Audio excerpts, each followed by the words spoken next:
The sound of receipts ringing up with the orders of dozens of hungry mouths, the shouts of line cooks fighting the loud tick-tick-foom of stovetops from one side of a perfectly chaotic kitchen to the other. Hurt, chef! Behind! Corner! Corner! Cash registers beep and flip to accept credit cards, and boxes clatter to the wayside as an older lady asks if they sell shoes made for playing pickleball here, which is confusing because this is very obviously a running shoe store. Radio pop hits repeat for the fourth time that shift. Your manager watches you stock cans of beans carefully with eyes trained by the NSA. And then a young child gleefully knocks over a display of off-brand cereal boxes, creating yet another task for you to deftly complete. Please don't blame the kid, though. They got rid of those shopping carts with the cars attached to the front, so it's hard to keep them contained. The sound of the workplace, the sound of a shift with far too short of a lunch break, the sound of the race against the end of the month to scrape the hours together so you can pay your rent on time, the sound of needing to be here at work and nowhere else. It's a sound I'm assuming is familiar in one way or another to those of you who consider yourself an artist or a student and who have also consigned your time to the hustle of minimum wage survival. I often think about the sounds of the jobs I've worked, and it often leads me to contemplate every decision I've ever made in regards to career choices. To understand my worried reflection brought on by the ghosts of having my head buried in a coffee shop dish pit, let me lay out some family background. My father has worked as an HR manager at different companies for decades. My mother owns her own yoga studio, works in outreach, and before all of that, she worked as a paralegal. My older brother works as a cook in a Nebraska county jail, as a free man. I have to make that clear. My younger sister currently goes to school for cardiovascular sonography, heart and blood vessel ultrasound, and my youngest sister, the baby of the family, decided that she wants to become an engineer and recently toured MIT, and her chances of getting in are worth betting money on. Then there's me, in the middle. My career. Well, I write a mean poem, and I'm well-versed at playing pretend for my professors and for audiences, and depending on how all this goes, I may be a great TED Talk writer. Ouch. Of course, I am simplifying what it is that I do with my time and what I want to do with my life, but I cannot help but fall into the trap of comparing my full leap into the world of the arts with the more stable careers that my family has all decided to pursue. These are jobs that are themselves, and what I mean by that is that an engineer is an engineer, an HR manager is an HR manager, and being a sonographer is just that.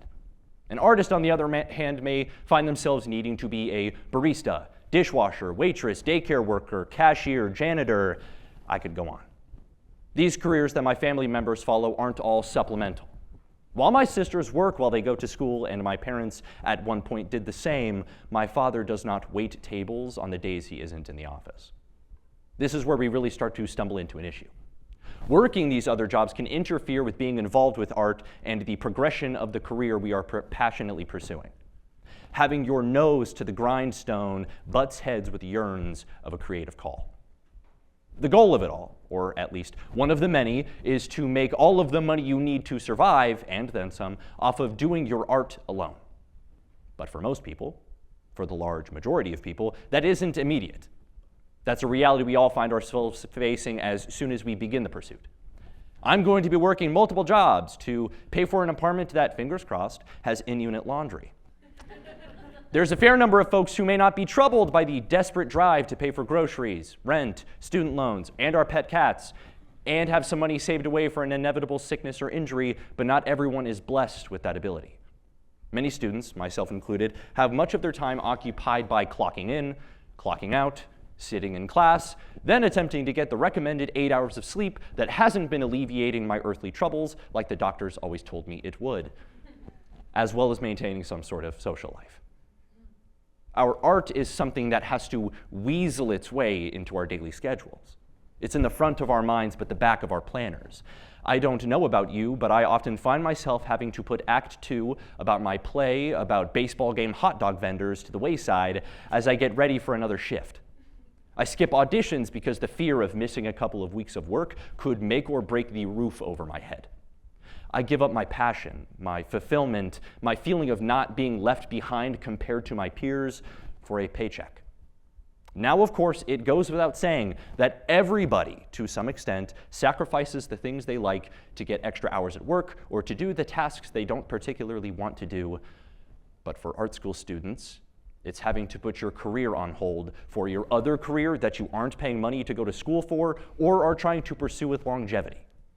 Of course, you can work many jobs and throw in working on a play with that, but I think we all know people who do that and how much they regret the feeling of it. When I talk about how jobs can get in the way of our participation in the arts, it isn't about whether your job is good or bad, if it's satisfying or not, or if our managers suck or rock.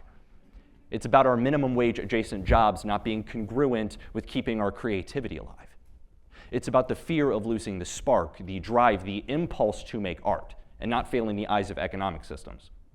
Regardless of the opinion you might have about the 3 jobs you're working, and one thing that can be agreed on is that most workplaces aren't great for maintaining a steady support of your creative juices. So then what? They aren't congruent. What now? I have presented to you a laundry list of problems that plague us as artists and as workers. And I know you're thinking, oh, what a shame! The future artists of our world are suffering so greatly. And while I say that mostly in jest, after a long work week, I mean every word of it.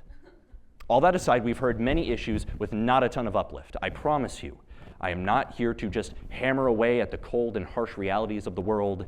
There is, in fact, hope attached to all of this. Through the toil of waking up bright and early for class, then heading to work until 10:30 p.m., not arriving home until midnight, just to wake up and repeat it again the next day, we find a way to make it work. Or we can find a way to make it work. To my dismay, the day-to-day grind of jobs that may be less than ideal has become tied to the human experience. Many times have I argued with my dad about not wanting to work at jobs that treat their workers poorly or have less than ideal conditions, and many times has he told me I may be a bit too optimistic about my life as a worker.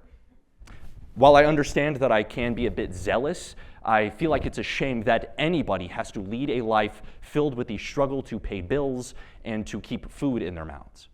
We live in a world where that grind set has become the regular, the ordinary, the accepted, and the expected.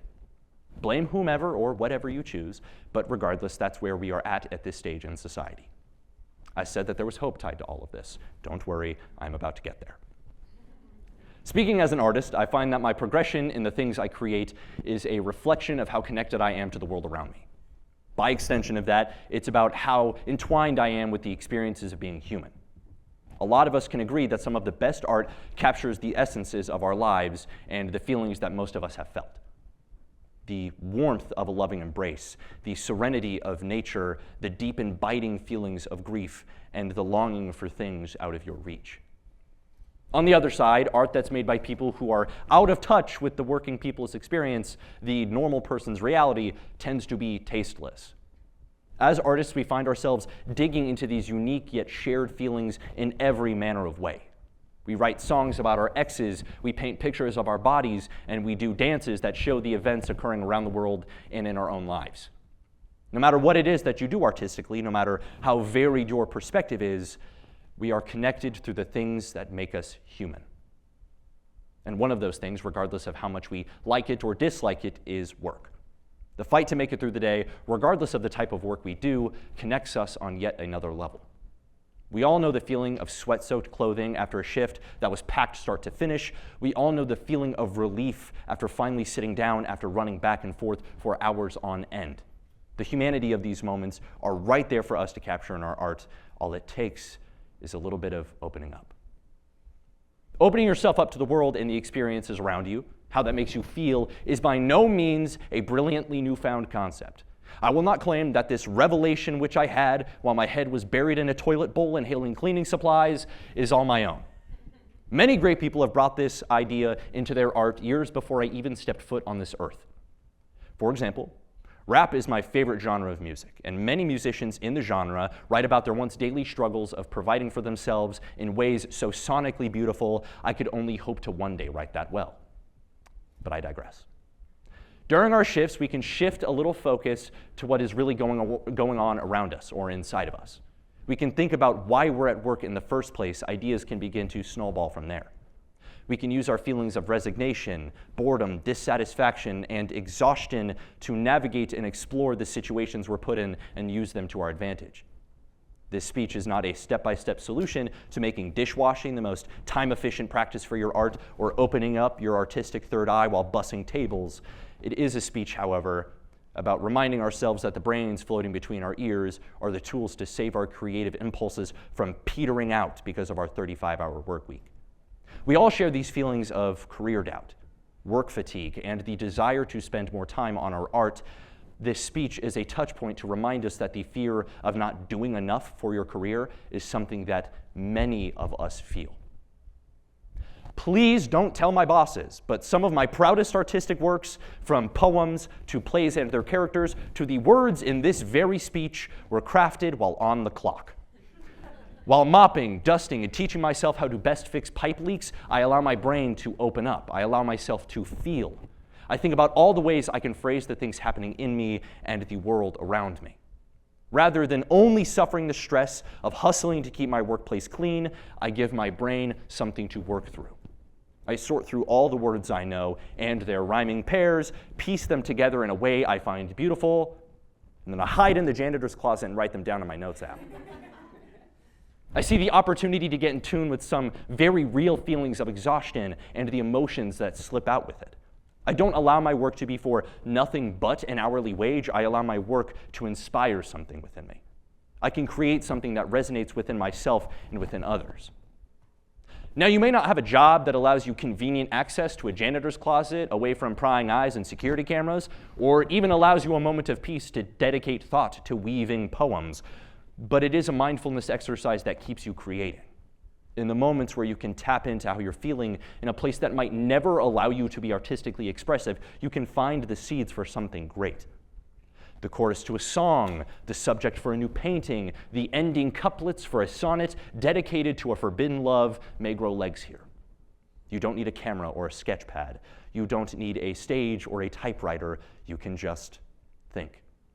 It may not be trapped in your mind like a steel cage, but even those fleeting ideas for an outfit for your fashion class's final assignment are worth allowing in. Even when the ideas are pushed out to make room for new ones, we allow our minds to achieve a state of flow. I do not hope to assign you homework. I would never subject my peers to having to tack on more work to the mounds of things that already pack your planners, but I am hoping to encourage you to find new avenues to keep your creative spark alive and well. You shouldn't have to sacrifice your passion. You shouldn't have to give up opportunities in your field because the landlord has come knocking. I've seen that happen to some of my best and closest friends, and I cannot wish that sacrifice upon anyone. And as much as I love my family and admire my family, I shouldn't have to give up my dream to pursue careers that might be a little more stable. Not that they've ever done that, they've been very supportive. The fire for creating new ideas founded in all aspects of human experience should always have a place. If I were king of the world, I would outlaw jobs, and we could all lay on the beach performing mime acts and painting abstract interpretations of seagulls. But the most I can do for now is help connect us through the shared experience that is being the worker or the working art student. Even in places where art seems impossible to foster, there's a way to begin planting the seeds. There's a way to keep your fire alive. We were born with brains made to create. Nothing should stand in the way of that, and if something does, we creatively find a way to figure it out. Always follow your impulse, no matter if you're on the clock or not.